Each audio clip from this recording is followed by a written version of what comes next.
Selamat pagi, salam sejahtera bagi kita semua. Selamat berjumpa kembali di YouTube channel Bapak Ibu di seluruh tanah air Indonesia. Pada kesempatan kali ini saya ingin berbagi aksi nyata, yaitu dalam pelatihan mandiri yang ada di Blogspot Merdeka Mengajar.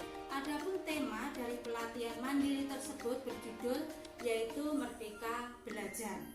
Bapak Ibu yang kami hormati semuanya, pada terakhir langkah pelatihan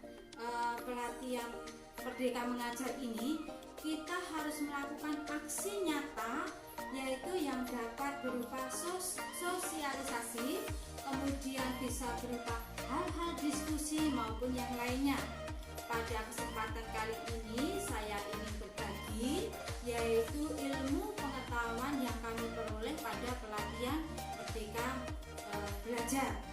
Di materi Merdeka Belajar ini ada 5 modul yang akan kita pelajari.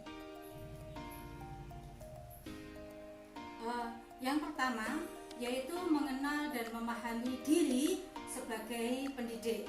Kemudian yang kedua yaitu mendidik dan mengajar. Kemudian yang ketiga yaitu mendampingi murid dengan utuh dan menyeluruh. Sedangkan yang keempat yaitu mendidik dan melatih kecerdasan budi pengerti. Yang terakhir, yang kelima, yaitu mendidik yang mengantarkan keselamatan dan kebahagiaan. Materi atau modul yang pertama yaitu mengenal dan memahami sebagai pendidik.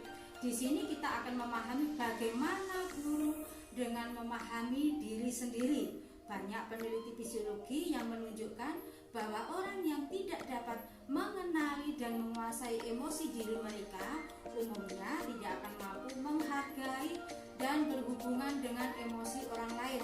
Termasuk dalam hal ini adalah para guru yang harus berinteraksi dengan berbagai jenis emosi para siswa.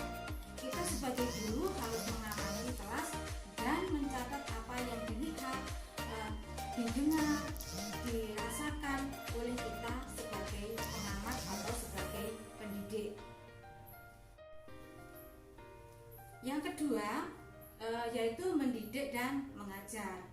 Kita awali dengan mendidik. Mendidik itu adalah menanamkan nilai-nilai yang terkandung dalam setiap materi yang akan disampaikan kepada anak didik kita. Guru sebagai pendidik tidak hanya tahu tentang materi yang akan kita ajarkan, akan tetapi ia harus memiliki kepribadian yang kuat yang akan menjadikannya sebagai panutan bagi para siswanya. Guru menanamkan keterampilan, menanamkan sikap, menanamkan mental. Ini tidak akan bisa sekedar asal tahu saja, tetapi harus dikuasai dan dipraktekkan siswa di dalam kehidupan sehari-hari. Sedangkan mengajar merupakan kegiatan yang dilakukan secara sengaja dalam upaya memberikan kemungkinan bagi siswa, yaitu melakukan proses belajar dan sesuai dengan rencana yang telah ditentukan untuk mencapai tujuan pengajaran. Yang ketiga yaitu mendampingi murid dengan utuh dan menyeluruh. Kali ini kita akan mengupas materi yaitu tentang kodrat murid ya. Ki Hajar Dewantara itu mengatakan bahwa segala perubahan yang terjadi pada murid itu dihubungkan dengan kodrat keadaan baik alam maupun zaman.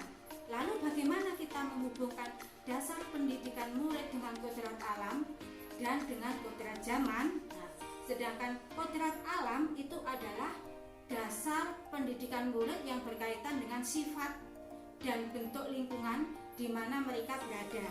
Sedangkan kodrat zaman itu adalah bagian dasar dari pendidikan murid yang berhubungan dengan isi dan irama sesuai dengan perkembangan zaman. Muatan pendidikan dan cara belajar dikala kita sebagai murid pasti berbeda dengan zaman pada saat ini. Yang keempat yaitu mendidik dan melatih kecerdasan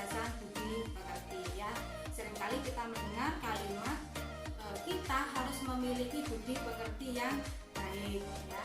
Nah, kalian tahu tidak makna dari budi pekerti yang sering kita dengar ya? Menurut istilah dalam bahasa Jawa, budi pekerti itu memiliki suatu arti, yaitu budi pekerti yang berarti itu adalah pikir ya, sedangkan pengerti itu berarti perbuatan. Jadi dapat disimpulkan bahwa budi pengerti itu adalah sikap dan perilaku individu, keluarga ataupun masyarakat yang saling berkaitan dengan etika dan nilai norma. Ki Hajat Dewantara di sini menjelaskan bahwa keluarga merupakan tempat utama yang paling baik dalam melatih karakter anak ataupun murid ya, dan juga melatih kecerdasan budi pengerti agar siswa menjalani hidup di dalam masyarakat itu sesuai dengan norma yang ada. Yang kelima yaitu mendidik yang mengantarkan keselamatan dan kebahagiaan. Ki Hajat Dewantara itu dikenal sebagai Bapak Pendidikan Nasional, yaitu telah meletakkan beberapa konsepsi yang sebagai dasar pendidikan nasional. Ki Hajat Dewantara di sini berpendapat bahwa pendidikan itu memberikan tuntunan terhadap segala kekuatan kodrat yang dimiliki anak agar ia mampu mencapai keselamatan dan kebahagiaan yang setinggi-tingginya, baik sebagai seorang manusia maupun sebagai anggota di dalam masyarakat. Mendidik sendiri adalah pekerjaan yang sangat membahagiakan dan harus dinikmati oleh pendidik yang melakukannya, harus dengan sepenuh hati, harus dengan ikhlas ya, dari segala sesuatunya dilakukan dengan hati ya. Kemudian akhirnya akan bahagia bersama anak didiknya. Mari kita bersama berdampingan dengan anak didik. Seluruh perhatian kita itu harus tertuju kepada anak didik kita ya. Dan di sini anak akan merasa dihargai, anak akan merasa dirinya itu tidak diremehkan. Kemudian senyum sebagai pendidik itu akan membuat anak di